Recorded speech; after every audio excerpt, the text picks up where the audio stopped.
శ్రీమాత్రే నమః. అందరికీ శుభోదయం అండి. అందరూ ఏం చేస్తున్నారు? అయితే ఈరోజు ఒక ముఖ్యమైన విషయం చెప్దాం అనుకుంటున్నానండి. నేను అందరూ వినే ఉంటారు. మహానుభావుడు కొడుకు జులాయి వధ,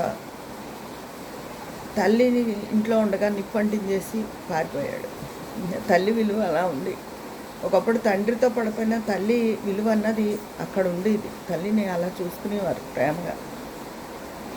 ఇప్పుడు తల్లి లేదు, ఏమీ లేదు. అన్నిటి పాత్ర డబ్బే పోషిస్తోంది. వాడేదో ఇంటర్ చదివి జులాయిగా తిరుగుతాట, పెళ్ళాం కూడా వదిలేసిందిట అనుకోవచ్చు. అయితే చదువుకున్న వాళ్ళు, విద్యావంతులు, మంచి మంచి కుటుంబాల్లో పుట్టిన వాళ్ళకు కూడా బాగా డబ్బు పిచ్చి పట్టేసిందండి. తలకు మించిన భారాలను ఎత్తి మీద పెట్టేసుకుంటున్నారు.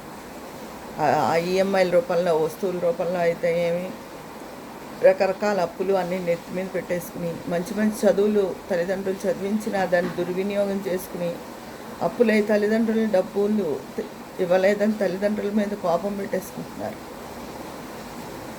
ఆల్రెడీ అయ్యో కొడుకు బాధపడుతున్నాడని వాళ్ళ శక్తి మించి వాళ్ళ దగ్గర ఉన్న డబ్బంతా ఇంకా అప్పులు చేసి కూడా వాళ్ళని సెట్ చేద్దాము అని ఇచ్చినా ఇంకా పట్రా అంటే డబ్బు ఎక్కడి నుంచి వస్తుంది? ఎవరిస్తారు? అదే వీళ్ళకి ఏ రోగమైనా ఏదైనా వస్తే ఈ పిల్లలు చూస్తారా? కొడుకుకి తండ్రి తల్లిలో డబ్బు ఇవ్వగలదేమో కానీ తిరిగి వాళ్ళు ఒక రూపాయి వాళ్ళని అడగాలేరు తల్లిదండ్రులు. వాళ్ళు అంత ఇచ్చి అంత ఇదిలోనూ ఏమీ ఉండరు. కొంతమంది ఉంటారు, చెప్పాగా ఎప్పుడు ఒక ఎగ్జామ్షను. కొంతమంది బంగారపు తల్లులు, బంగారపు తండ్రులు ఉంటారు. వాళ్ళు ఎప్పుడు ఎగ్జామ్షను, కానీ వాళ్ళు అరుదుగా ఉంటారు. ఎక్కువ ఇలాగా తలనొప్పి వాళ్ళే ఎక్కువ మంది ఉంటారు. వాళ్ళు అడిగిన డబ్బు ఇవ్వకపోతే అదేంటి చదువులో పెట్టుకోవాలి, అలా అయితే ఎలాగా అని అడిగితే ఆ తండ్రి మీద కోపం, ఆ తల్లి మీద కోపం.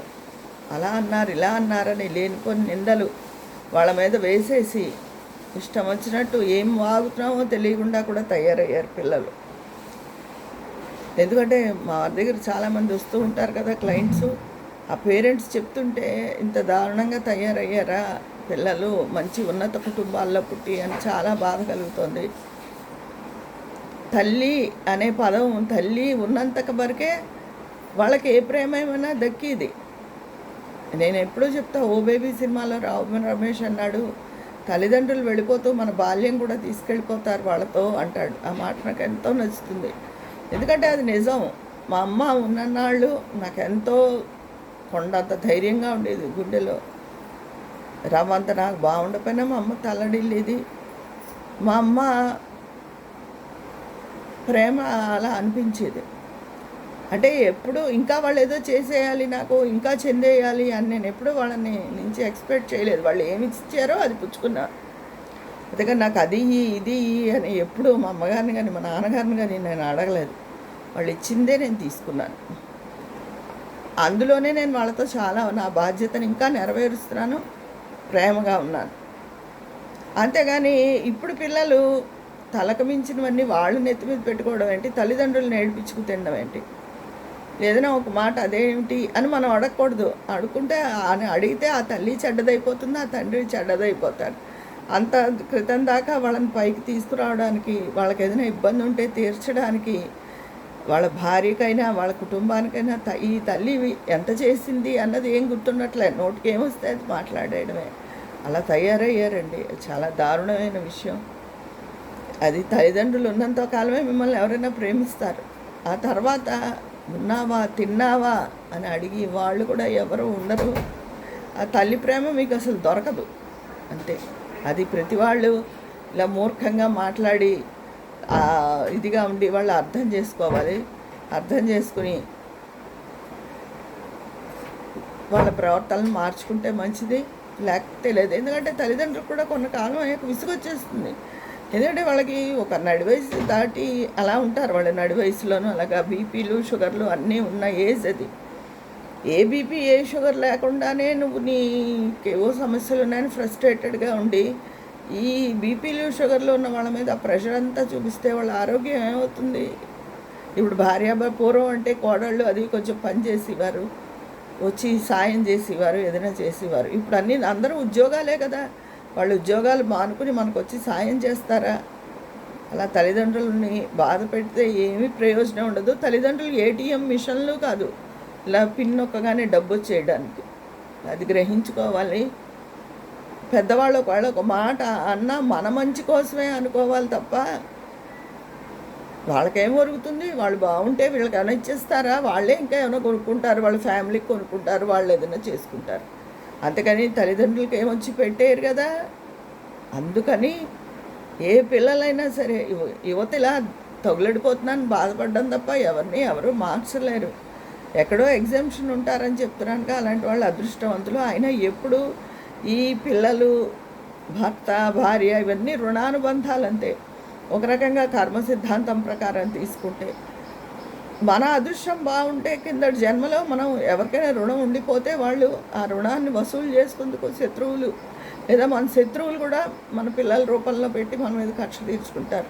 పైకి వాళ్ళు మన పిల్లలు, మన కూతురు, మన కొడుకు అని మనం ఆపేక్షగా ఉంటాం, కానీ అది ఆ రూపంలో ఉన్న శత్రువు మన ఇంట్లో చేరాడు. అది మిత్ర పిల్లలని ఉంటారు. కిందటి జన్మలో మన వల్ల ఉపకారం పొంది ఆ ఉపకారానికి ప్రత్యుపకారం చెయ్యడానికి మన ఇంట్లో మళ్ళీ పిల్లలుగా పుడతారు. కొంతమంది చూసారా, తల్లిదండ్రులకి ఎంతో అండవుతారు, అన్నీ వాళ్ళే చేస్తారు, సేవ చేస్తారు, ధన విషయంలో కూడా వాళ్ళు ఇబ్బంది పడకుండా చూస్తారు. అలాంటి వాళ్ళు మిత్రపిల్లలు. మనసుకి అలానే సరిపెట్టుకోవాలి. సరిపెట్టుకోకపోతే ఇలా ఎందుకు జరిగింది, ఇలా ఎందుకు మాట్లాడారు అని వాళ్ళు ప్రశ్నలు వేస్తే, మనల్ని మనమే అనుకుంటే కొన్నిసార్లు మనకు సమాధానం దొరకదు, బాధ పెరుగుతుంది. మా వారి దగ్గరకు వచ్చి సలహా అడిగి వీలునామాలు రాసి వాళ్ళు ఒకలా ఉన్న ఆడవాళ్ళు ఎక్కువ బాధపడుతూ ఉంటారు కదా, వాళ్ళకి కొంతమందికి నేను ఇలా కౌన్సిలింగ్ ఇస్తూ ఉంటాను. రుణం అనుకోండి అంతే, మీరు అలా బాధపడద్దు. మీరు అలా బాధపడితే మీ ఆరోగ్యాలు పాడవుతాయి. ఇలాగా కర్మ సిద్ధాంతాన్ని కూడా వాళ్ళకి చెప్తూ ఉంటాను నేను. వాళ్ళు చాలా ఆడవాళ్ళు కాస్త మనసు కుదుటపడి వెళ్తూ ఉంటారు, కానీ ఇది చాలామంది జీవితాల్లో 80% జరుగుతున్నది. మిగతా 20% హ్యాపీగానే ఉన్నారు చాలామంది పిల్లల వల్ల. అది చాలామంది వెళ్ళి పిల్లల దగ్గర ఉండి వాళ్ళ ప్రేమాభిమానాలు పొంది, కోడల వల్ల సేవలు పొంది చక్కగా వస్తున్నారు. ఈ సమ్మర్లో బెంగళూరు వెళ్ళి హాయిగా 3 నెలల పాటు ఇక్కడ కరెంటు ఖర్చు లేకుండా, ఈ ఎండలు భరించక్కర్లేకుండా 24 గంటలు ఏసీ వేసుకుంటే బోల్డ్ కరెంట్ వచ్చేస్తుంది కదా, ఆ ఖర్చు లేకుండా, ఎండలు భరించక్కలేకుండా హాయిగా పిల్లల దగ్గరికి వెళ్ళి సుఖపడి వస్తున్న వాళ్ళు ఉన్నారు. కొంతమంది వాళ్ళ పనులు రీత్యా వెళ్ళరు, వాళ్ళ నెత్తి మీద బాధ ఎందుకు అనుకుంటారు, మహా వెళ్ళినా వారం రోజులకైనా వెళ్ళరు. అందుకని ఈ పిల్లలు ఏదో ఉద్ధరింపు అనుకుంటున్నారు తల్లిదండ్రులకి.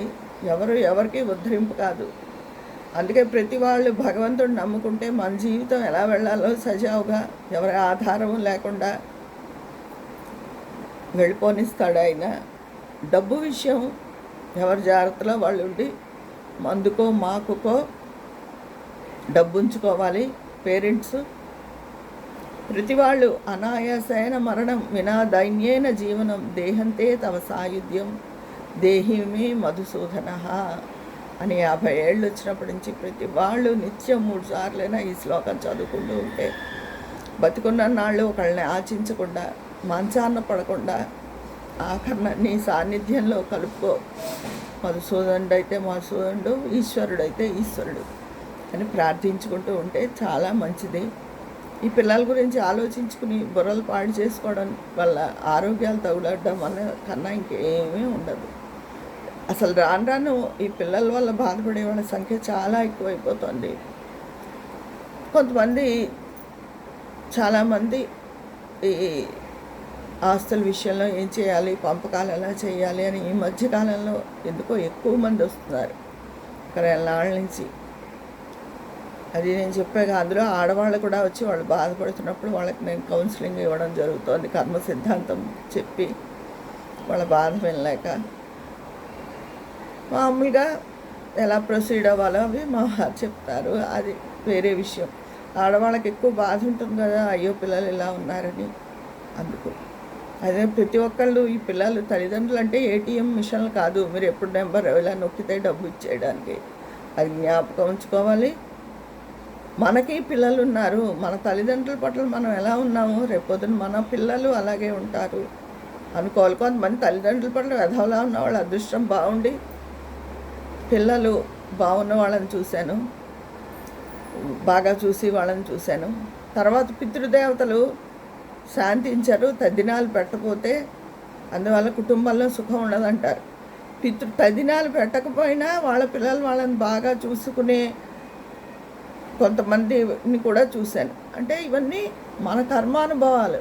మన కర్మ బాగుంటే మనకు అంతా సుఖంగా ఉంటుంది. మన కర్మ గత జన్మని బట్టి ఆధారపడి ఉంటుంది. ఇంకా అలా అనుకుందే మన మనసుకు ప్రశాంతత ఉండదు, శాంతి ఉండదు. ఇదండి ఈరోజు నేను పిల్లల గురించి చెప్పే విషయం. మీ అందరి అభిప్రాయాలు కూడా కామెంట్ బాక్స్లో తెలియజేసేయండి. మరి అక్కడ మాట్లాడుకుందామా?